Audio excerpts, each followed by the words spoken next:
Welcome back to the channel, everybody. I am Mick Alphaning. So we're going to begin right here with a little bit of XRP news. Then we have a little stellar, little Algorand. There's chapters. You look below the video, see the video line and those dashes in there. Those are the chapters. So you know what I'm talking about and where. And then you can go to the sections that you want to access. You're right. Did you see this video on Ripple X? There's a video here. It was released today, and it's titled, XRPL's Advanced Payment Features Add Another Level of Functionality. It's only a 3-minute video. It is jam-packed, but what really made it an impact with me was when they're talking about escrow. Not Ripple's escrow. The capability, and I told people this, the capability for companies to hold XRP, which is liquid at all times, is not like pre-funding, but to hold XRP in escrow, especially when they're using what they called in that video, direct pathways. Now, direct pathways, as you'll see in the video, they're going to explain it very, very clearly. This was an amazing video.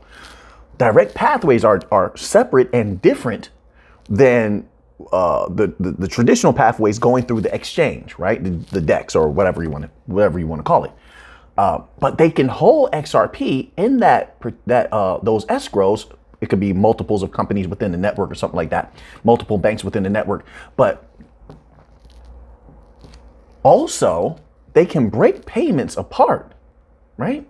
So they're utilizing the liquidity, they're utilizing the security, but there's a constant flow. So what it does, it creates a constant flow of XRP back and forth between those particular entities, right?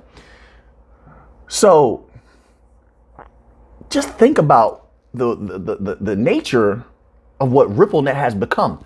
Hundreds of banks and large financial institutions, of course that includes non-banking financial institutions, possibly holding XRP in escrow. Not a guarantee, I'm just saying, they talked about it in this video, okay? You can go watch the video.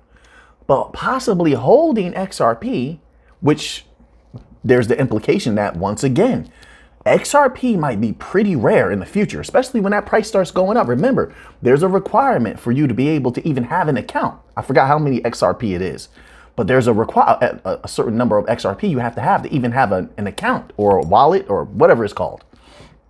I think XRP is going to be pretty rare. So they're holding XRP in this escrow, and they can break apart payments like $200. I'm gonna give you a low example, and then they're just sending $10. Maybe it's a trust thing. I don't know why they would do it that way, but they're constantly sending XRP. They can break it up into these like micro payments and send it back and forth to each other. Then once it's completed, once it reaches the certain amount that the other party is supposed to receive, then it registers as complete. Once again, I don't know why they would do it that way. I'm sure there's a good reason. But that means XRP is going to be in constant flow. There's constantly going to be money flowing through it. That means that price can't stay down low. It has to go up high. Considering, once again, hundreds of banks are signed up on RippleNet. You have access to trillions of dollars. I'm not saying they're going to take all of the trillions. I'm being logical here. But let's say they take a modicum. My hope is they take all the trillions, but I'm being reasonable here. So let's say they take a modicum of that. What does it do to that price?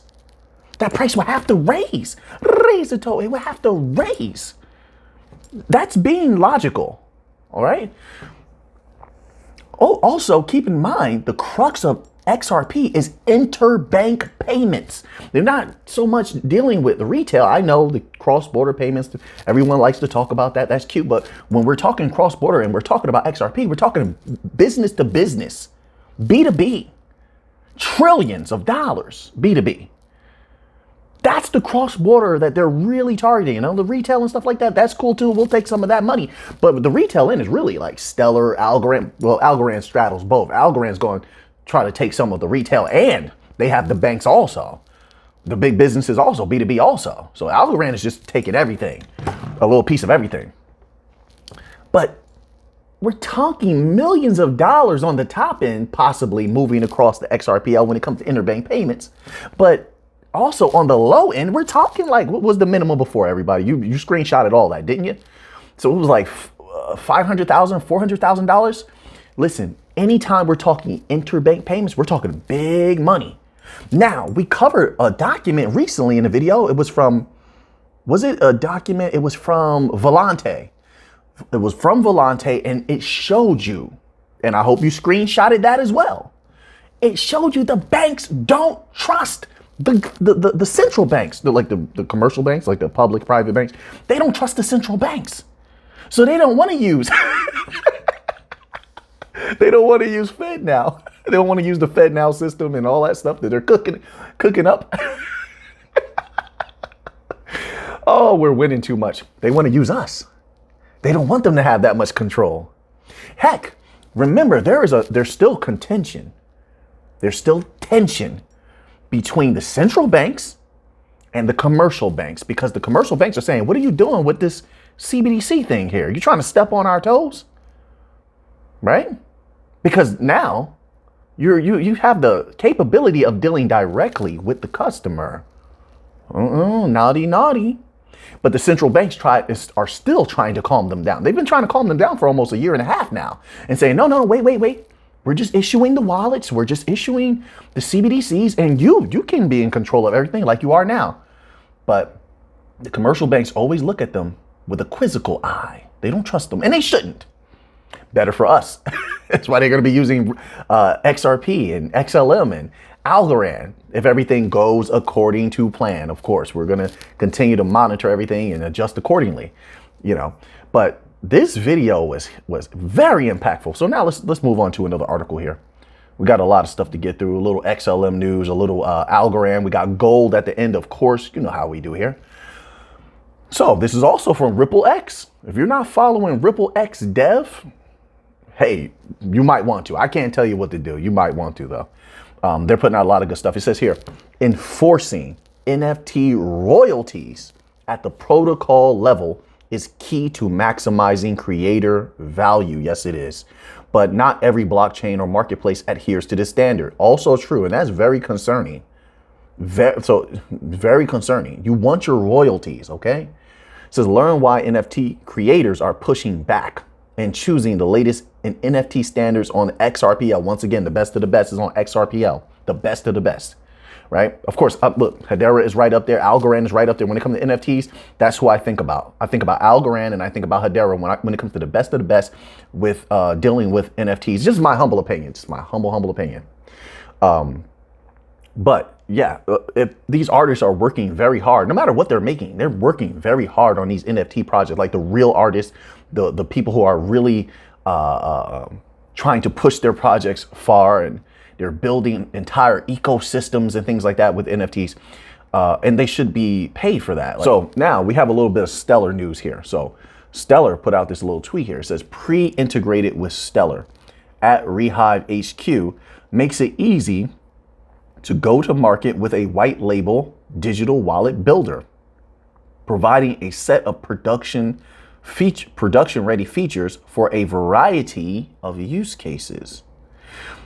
They understand that a lot of the banks, it's just my humble opinion, that a lot of the banks are experimenting right now with digital sandboxes. I just saw a tweet from MTech where they were promoting, I believe Ghana is going to be possibly working with MTech in one of their digital sandboxes.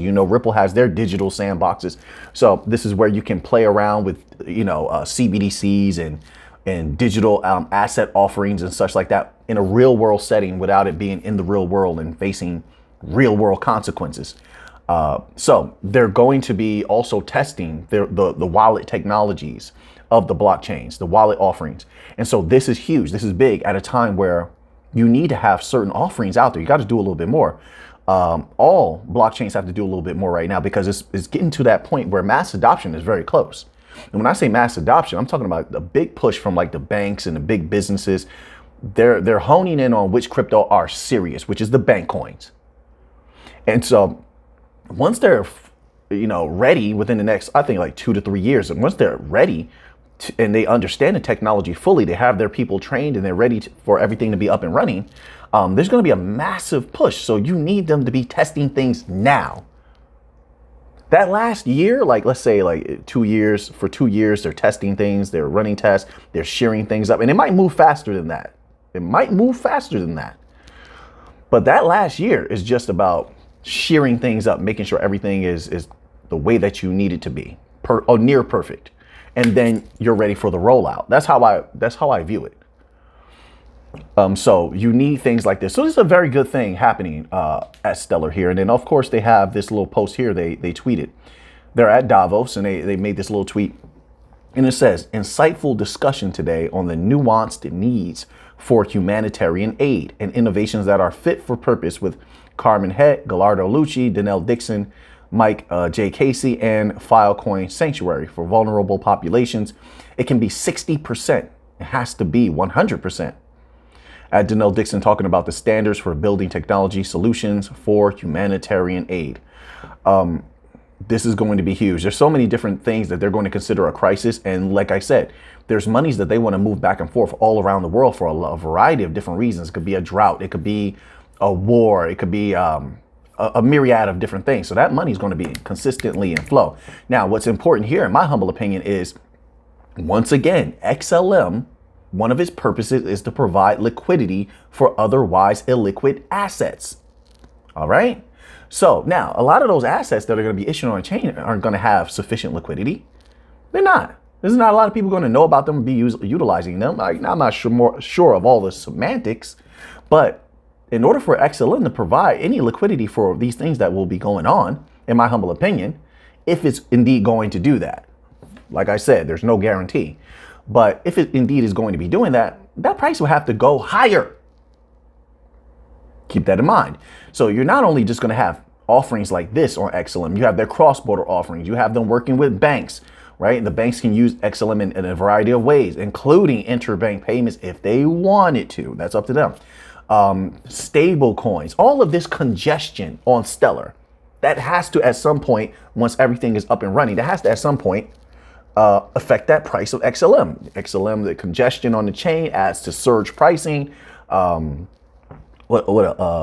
something else I'm thinking about. Sorry about that. It's like on the tip of my mind. Surge pricing. Oh yeah, XLM for all transaction fees. Then every wallet must have a modicum of lumens. Imagine how many wallets you're going to have to be issuing all around the world for all these companies, all these people, let's say regular non-banking financial institutions. Then you have regular institutions possibly using Stellar. That's more wallets. So more, like I said, a modicum of lumens, but it's a lot of wallets that when everything is said and done are going to have to contain lumens. It is. That's just a fact.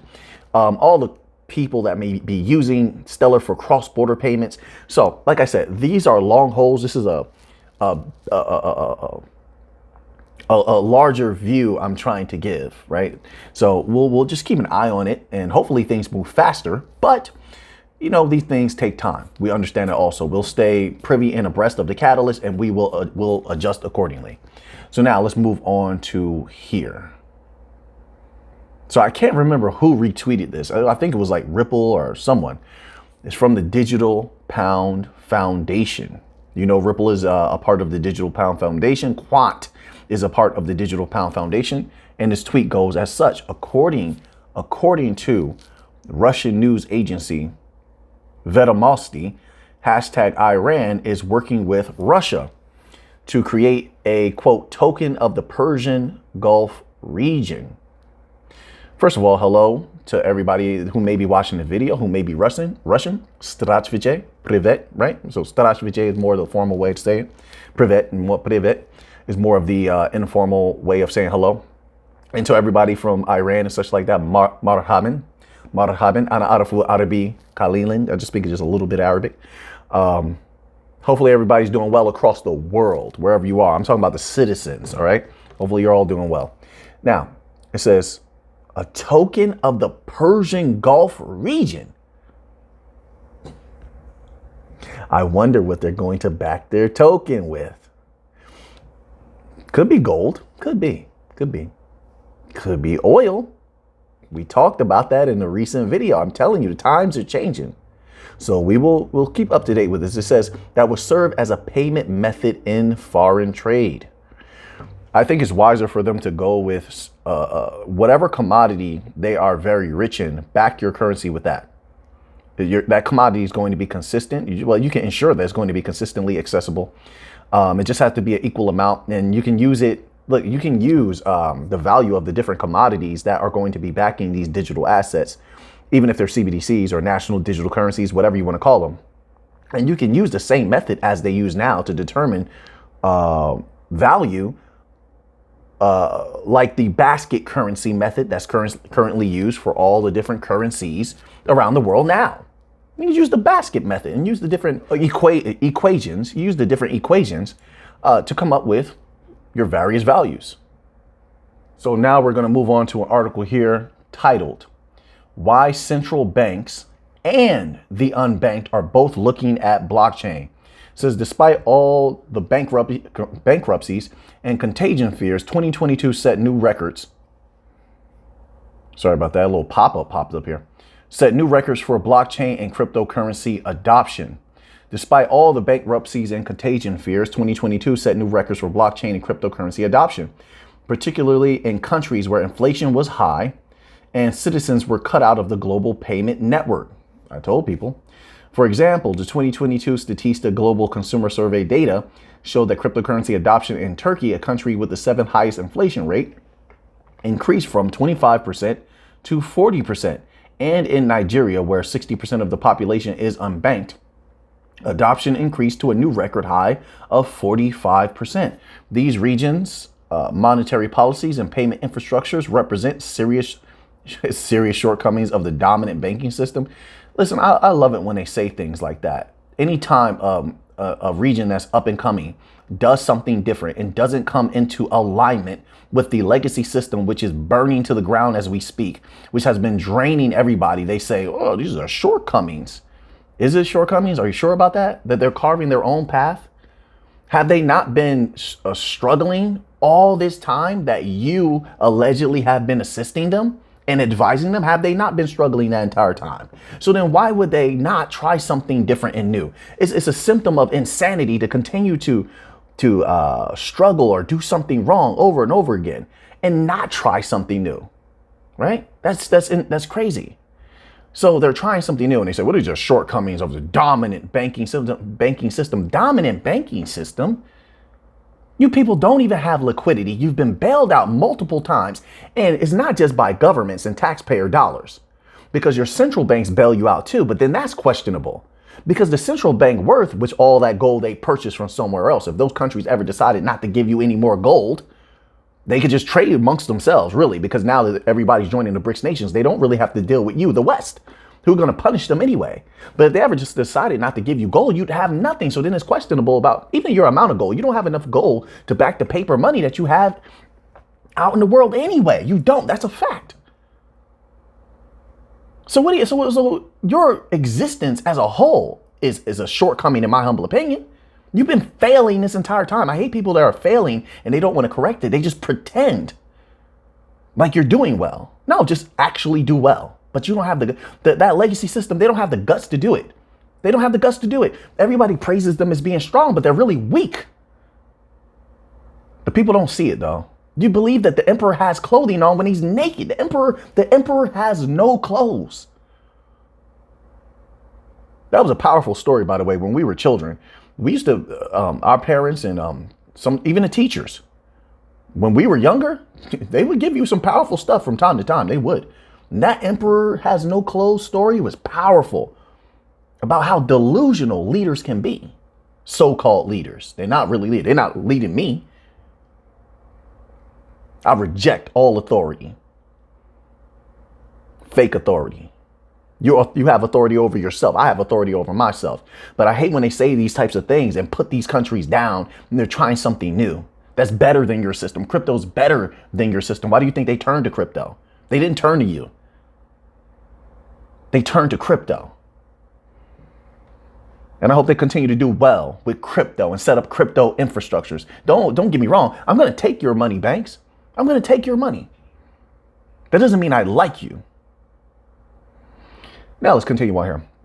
So speakers at a recent Decipher conference. Oh yeah, so this is in relation to Algorand.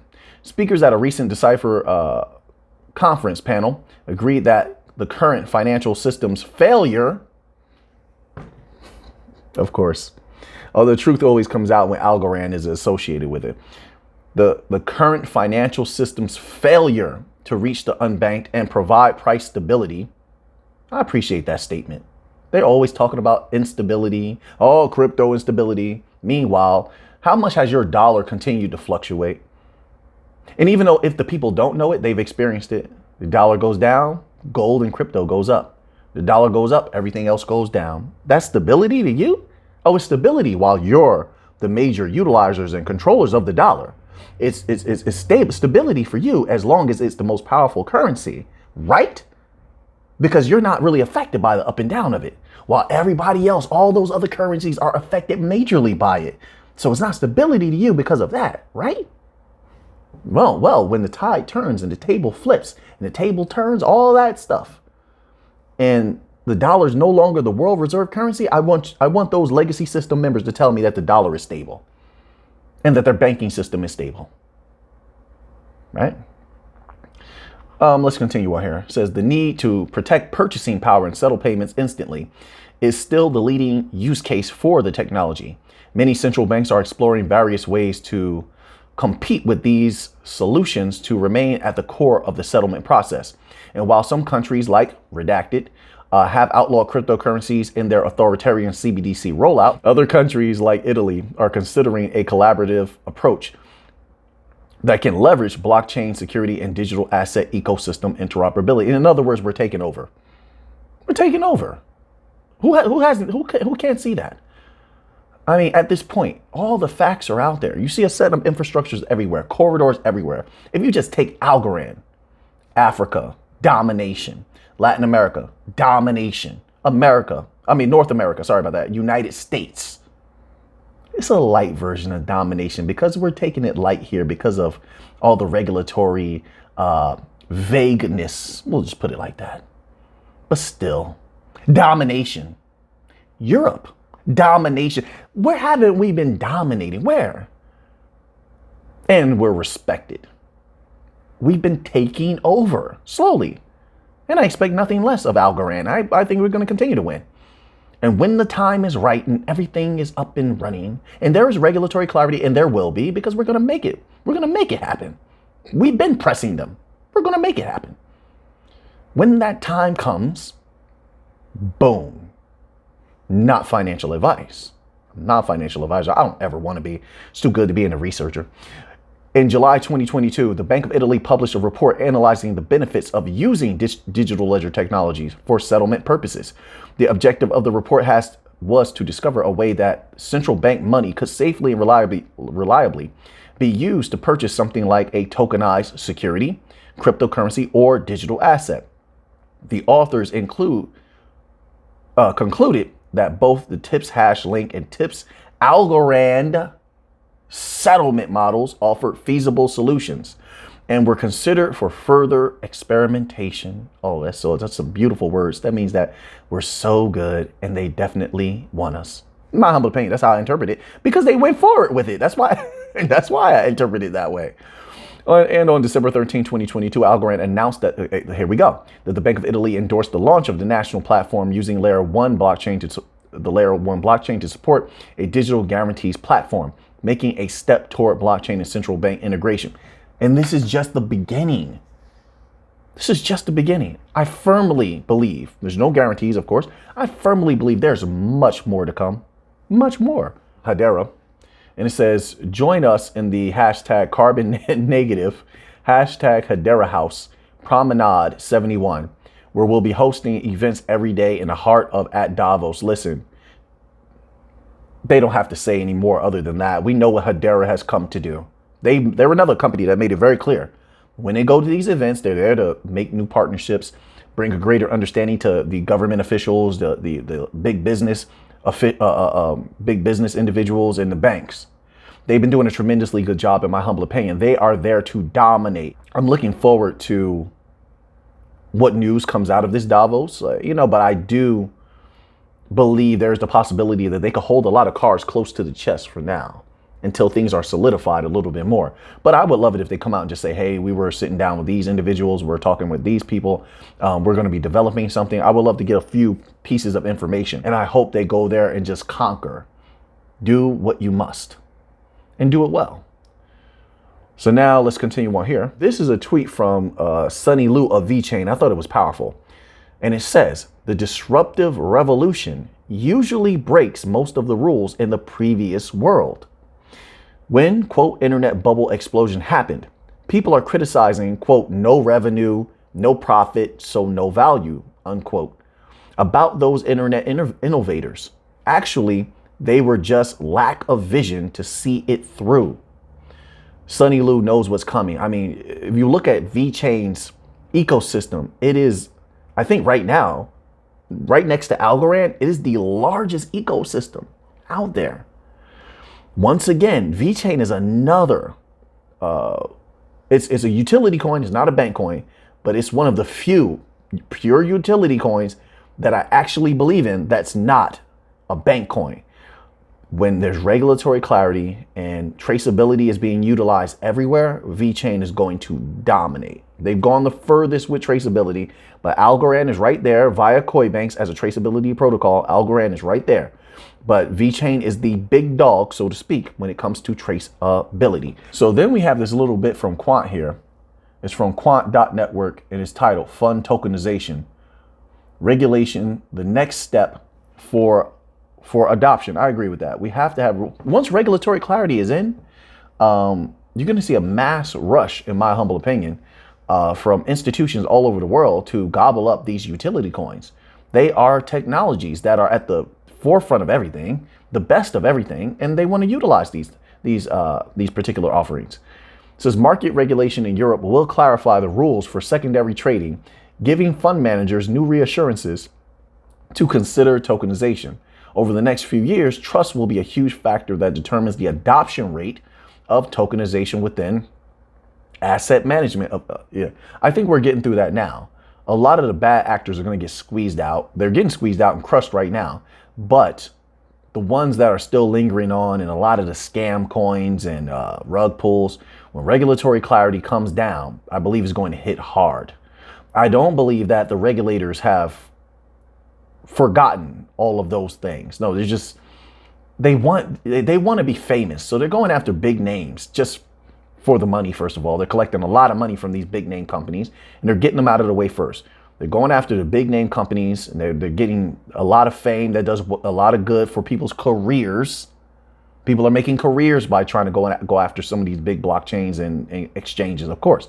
Then also the money that's collected. That's another reason why I believe they're going after these larger blockchain companies.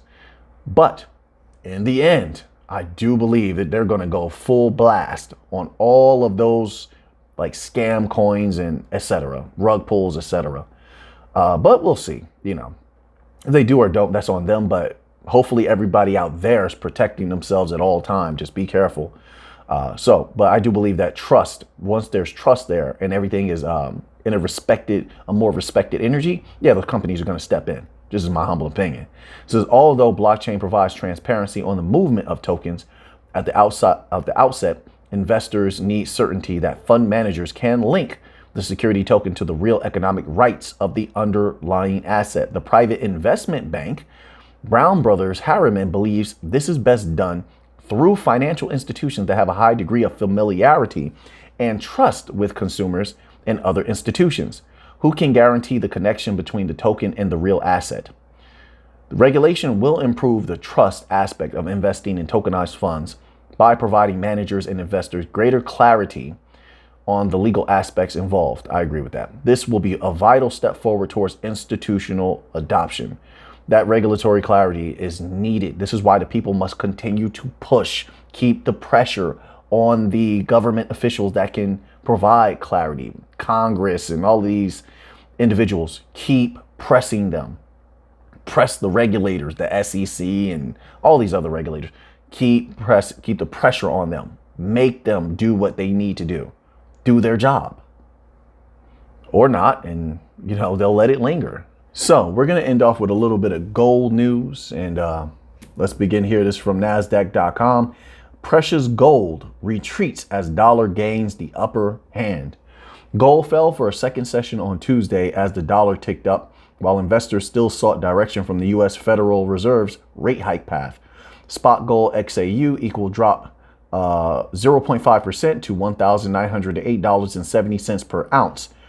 By 0919 GMT, the metal closed lower on Monday after having risen to its highest since April 2022. U.S. gold futures GCV1 fell 0.5% to $1,912. The dollar index DXY gained 0.2%, making gold more expensive for overseas buyers. U.S. yields also rose. Near term, the likely further rate increases by the U.S. Federal Reserve remain a headwind for gold, but any indication by FOMC officials of a slower rate hike path or an end of the hikes has the potential to support prices. That we know all of that already. UBS analyst Giovanni Stovnovo said.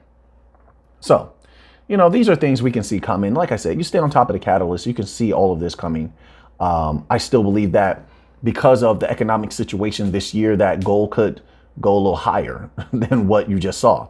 To be quite honest, it depends on inflation, global inflation. It's not, it's not just in the West, it's everywhere. And so people, I believe, en masse, at some point, if it gets a little worse, they're going to retreat to protect their value in gold. And that could send that gold price a little bit higher. I think that's just logical. Here's another little sentence here. It says analysts predicted gold could hit record highs above $2,000. Oh, I'm glad they said that, because at first when I saw the 2,000, I thought they were just going to say could hit 2,000. I'm like, well, it could go above 2,000, but they did say that here. Okay. Could hit record highs above $2,000 this year as the Fed slows hikes and eventually stops them. Listen, the Fed has been very flippy floppy. Like I said, just stay on top of the catalyst. Know what it is that they're going to do, what they have been saying leading up to major decisions. And I think that will give people a clearer view of where gold could go. But things are looking very good for gold, as of right now. So now that you have that information, what are you going to do with it? I know what I'm going to do with it. So until next time, let's get to the money.